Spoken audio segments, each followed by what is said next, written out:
ஒரு காலத்துல பிரதாபசிம்மன்கிற மன்னன் இருந்தான். அவனுக்கு தன்னுடைய தர்பார்ல உள்ள கலைஞர்களை கண்டாலே பிடிக்கல.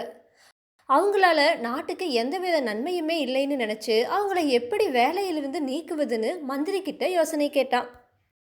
மந்திரியோ முதல்ல பாடகர்களை அழைத்து அவங்க பாடி மழையை வரவழைக்க வேண்டும்னு சொன்னான். ஆனா அவங்களால அப்படி செய்ய முடியல. அதையே காரணமா காட்டி மன்னன் இசைக்கலைஞர்களை எல்லாம் வேலையிலிருந்து நீக்கிவிட்டான். அதுக்கப்புறமா மந்திரி ஓவியர்களையும் சிற்பிகளையும் அழைத்து கடவுளுடைய வடிவத்தை அமைத்து தரும்படி கட்டளையிட்டா. அவங்க வரைந்து கொண்டு வந்த ஓவியங்களையும் சிலைகளையும் பார்த்துவிட்டு, இவை கடவுளைப் போல உள்ளன என்பதற்கு என்ன அத்தாட்சின்னு அவங்க கிட்ட கேட்டா. அதுக்கு அவங்களால பதிலளிக்க முடியல. அதனால மன்னன் அவங்களையும் வேலையிலிருந்து நீக்கிவிட்டான். இதுக்கப்புறமா மந்திரி நடிகர்களையும் நடனமாடுபவர்களையும் அழைத்து அவங்களுக்கு ஒரு கதையையும் சொல்லி அதை மன்னனுக்கு முன்னாடி நடித்து நடனமாடியும் காட்டும்படி சொன்னான். அவங்க அப்படியே செய்ய அது தனக்கு புரியவே இல்லைன்னு சொல்லி அவங்களையும் மன்னன் வேலையிலிருந்து நீக்கிவிட்டான். முடிவில் மந்திரி ஆஸ்தான கவிஞர்களையும் பண்டிதர்களையும் அழைத்து, இளவரசர் போர்க்கலைகள்ல எல்லாம் நன்கு தேர்ச்சி பெற்றுட்டாரு. ஆனா அறிவை வளர்க்கிற கல்வியை பெறல. அவருக்கு எல்லா சாஸ்திரங்களையும் கற்றுக் கொடுத்து உங்களை விட சிறந்த பண்டிதராக செய்ய வேண்டும்னு சொன்னான். அவங்களும் சரின்னு இளவரசனை பரீட்சித்து பார்த்தாங்க. அவனால எதையுமே கற்க முடியாதுன்னு அவனுக்கு தான் இளவரசன்கிற கர்வம் இருப்பதையும் பார்த்தாங்க. அதனால அவங்களால அவனுக்கு எதையுமே கற்பிக்க முடியல. இதையே காரணமாக காட்டி மன்னன் அவங்களையும் பதவியிலிருந்து நீக்கிவிட்டான். இப்படி இருக்கையில் வைத்தியநாதன்கிற மகா வித்வான் பேரும் புகழும் பணமும் சம்பாதிக்க வேண்டும்ங்கிற ஆசையோடு பிரதாபசிம்மனுடைய அண்டை நாட்டு மன்னனான பலசேனன் கிட்ட போனாரு. ஆனா அந்த அரசனுடைய சபையில் இருந்த பண்டிதர்கள் அவரை அவமானப்படுத்தினாங்க. ஆனா அவரோ இதனால மனமுடிந்து போகாம, அரசே, உங்கள் சபையில் உள்ள பண்டிதர்களின் அறிவு அரைகுறையானது. முதலில் அவர்களுக்கு நல்ல கல்வியை புகட்ட வேண்டும். இது என் ஒருவனால் தான் முடியும். அதனால் என்னை உங்கள் அவையில் வைத்துக் கொள்ளுங்கள்னு சொன்னாரு. இதை கேட்டுட்டு பலசேனனும் சிரித்தவாறே, என் அவை பண்டிதர்களுக்கு அரைகுறை அறிவு என்றே வைத்துக்கொள்வோம். ஆனால் நீங்கள் பெரும் பண்டிதர் என்பதற்கு என்ன அத்தாட்சி? என் அண்டை நாட்டு மன்னன் பிரதாபசிம்மன் கலைஞர்களையும் பண்டிதர்களையும் வெறுத்து பதவியிலிருந்தே நீக்கிவிட்டான். நீங்கள் அங்கு போய் அவன் மனதை மாற்றிவிட்டால் என் ஆஸ்தான பண்டிதர்களை எல்லாம் உங்கள் சிஷ்யர்களாக்கி விடுகிறேன்னு சொன்னான். வைத்தியநாதரும் அவ்வாறே செய்வதா சொல்லி பிரதாபசிம்மனை பார்க்க போனாரு. பிரதாபசிம்மனோ, எனக்கு இந்த கலைஞர்கள் கவிஞர்கள் பண்டிதர்களை எல்லாம் பார்த்தாலே பிடிக்காது. நீங்கள் வேறு ஏதாவது மன்னனை போய் பாருங்கள்னு சொன்னான்.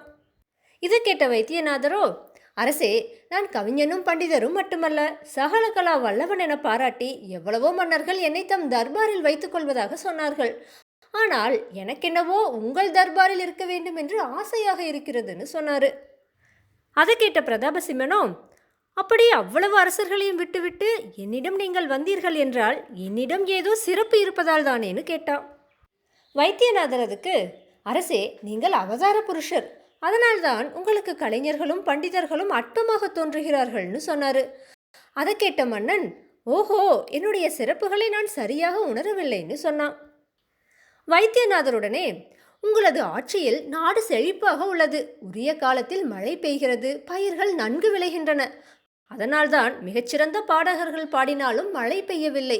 ஏனெனில் மழை பெய்தால் உங்கள் நாட்டில் வெள்ளம் பெருகி சேதம் ஏற்பட்டால் நீங்கள் சபித்து விடுவீர்களோ என பயந்தே மழை பெய்யவில்லை. இது தங்களுடைய சிறப்புகளில் ஒன்றுன்னு சொன்னாரு. இதை கேட்டவுடனே பிரதாபசிம்மன் மகிழ்ந்து போய், சரி, பாடகர்கள் விஷயம்தான் இப்படி என்றால் ஓவியர்களும் சிற்பிகளும் ஏன் நான் சொன்னபடி செய்யவில்லைன்னு கேட்டா. வைத்தியநாதர் அதுக்கு, மகாவிஷ்ணு பரசுராமர் அவதாரம் எடுத்த பின் ராமவதாரம் எடுத்தார். ராமவதாரத்தால் பரசுராமருடைய சக்தி மங்கியது. அதுபோல நீங்கள் பகவானின் அவதாரம். அதனால் ஓவியர்களும் சிற்பிகளும் எவ்வளவு முயன்றாலும் கடவுளின் வடிவை உருவாக்கி கொடுக்க முடியவில்லைன்னு சொன்னாரு. பிரதாபசிம்மன் அப்ப, நான் கடவுள் என்பதற்கு என்ன அத்தாட்சின்னு கேட்டா. வைத்தியநாதரோ, ராமர் மாயங்கள் புரியவில்லை, புத்தர் மாயாஜாலங்கள் புரியவில்லை. அவர்களது அரிய செயல்களால் மக்கள் அவர்களை கடவுளின் அவதாரம் என்று கூறினார்கள். மேலும் கடவுள் பக்தி உள்ளவர்களுக்கே அவர் தென்படுவார். எனக்கு சிறு வயதிலிருந்தே கடவுள் பக்தி அதிகம். நான் உங்களில் கடவுளை காண்கிறேன். இதற்கான அத்தாட்சி எதையும் நான் கொண்டு வர முடியாது. ஓவியர்களும் சிற்பிகளும் ஓரளவு அக்கடவுளின் அம்சத்தை காட்டினார்கள். என்னால் அது கூட முடியவில்லைன்னு சொன்னாரு. அதை கேட்ட மன்னனோ, என்னுடைய ஓவியர்களாலும் சிற்பிகளாலும் என்னை கடவுள் என்று நிரூபிக்க முடியவில்லையேன்னு கேட்டா. வைத்தியநாதர் அதுக்கு, கடவுள் என்றதும் அவர்கள் கண்முன் தோன்றியது உங்கள் உருவமே. ஆனால் எப்படி சூரியனின் உருவத்தை வரைந்தாலும் அதன் ஒளியை அதில் காட்ட முடியாதோ, அவர்களால் அவ்விதம் செய்ய முடியாமல் அவர்கள் தங்களுடைய முந்தைய அவதாரங்களையே உருவாக்கினார்கள். இந்த அவதாரங்களின் மகிமை விரைவிலேயே மறைந்துவிடும். அப்போது அவர்கள் உங்கள் உருவத்தை தான் செய்து காட்டுவார்கள்னு சொன்னாரு. பிரதாபசிம்மன் வைத்தியநாதரை பாராட்டிவிட்டு நடிகர்களும் நடனமாடியவர்களும் ஏன் தவறினார்கள்னு கேட்டா. அதுக்கு வைத்தியநாதரோ, அவர்கள் தெய்வாம்சம் பொருந்திய சம்பவங்களைத்தான் நடித்து காட்டுபவர்கள், அல்லது தாங்கள் ஒரு கதையை சொன்னால் அதை நடித்து காட்டுவார்கள். யாரோ எதையோ எழுதியதை அவர்கள் நடித்தால் யாருக்குத்தான் புரியும்? நீங்கள் சில நடிகர்களிடம் நீங்களாக ஒரு கதையை கூறுங்கள், அதை அவர்கள் நடிப்பது உங்களுக்கு புரியும்னு சொன்னாரு. மன்னன் மந்திரி கிட்ட சொல்லி சில நடிகர்களை வரவழைத்தான். அவங்களுக்கு மன்னனே ஒரு கதையை சொல்லி அதை நடித்து காட்ட சொன்னான். அப்ப அவங்களுடைய நடிப்பின் பொருள் மன்னனுக்கு புரிஞ்சுது. உடனே மன்னன் வைத்தியநாதர் சொன்னது சரியென்னு சொல்லி மகிழ்ச்சி அடைந்தான். மந்திரியோ கேலியா, எனக்கு இவங்க நடித்தது எதுவுமே புரியவில்லைன்னு சொன்னான். உடனே வைத்தியநாதரும் சிரித்தவாறே, பகவானின் லீலைகள் உமக்கு புரியாமல் போனது ஆச்சரியமே இல்லைன்னு சொன்னாரு. உடனே பிரதாபசிம்மன் கைதட்டி, பண்டிதரே, பேஷ் பேஷ், நான் யார் என்பதை எனக்கு உணர்த்திவிட்டீர்கள். என் மகனை நீங்கள் மகா வித்வானாக ஆக்கிவிட்டால் உங்களுக்கு என்றென்றும் நான் கடன்பட்டிருப்பேன்னு சொன்னான். இதை கேட்ட வைத்தியநாதரும், இது என் பாக்கியமே, இளவரசன் ஒரே நாளில் எல்லா சாஸ்திரங்களையும் கற்றுக்கொள்ளும்படி செய்கிறேன்னு சொன்னாரு. ஒரே நாளிலான்னு மன்னன் ஆச்சரியப்பட்டான். வைத்தியநாதர் இளவரசனை தனியாக அழைச்சிட்டு போய் அவங்கிட்ட, உன்னுடைய தந்தை கடவுள், அவதார புருஷர், நீயும் அவர் போல ஆக 2 வழிகள் உள்ளன. நீ வாரத்திற்கு 2 நாள் உபவாசம் இருந்து மரக்கிளையில் தலைகீழாக தொங்கி தவம் செய்ய வேண்டும். 10 வருட காலம் எல்லா சாஸ்திரங்களையும் படிக்க வேண்டும். இது மிக கடினமான வழி. இன்னொன்று எளிதானது. உன் நாக்கை நீட்டினால் நான் அதில் ஒரு மந்திரம் எழுதுவேன். இதில் எது வேண்டும்னு கேட்டாரு. இளவரசன் உடனே உற்சாகத்தோடு, நான் 2வது வழியை தேர்ந்தெடுக்கிறேன்னு சொன்னான். வைத்தியநாதரும் அவனை தட்டி கொடுத்து, சரி, ஆனா இதுக்கு சில நியமங்கள் உண்டு.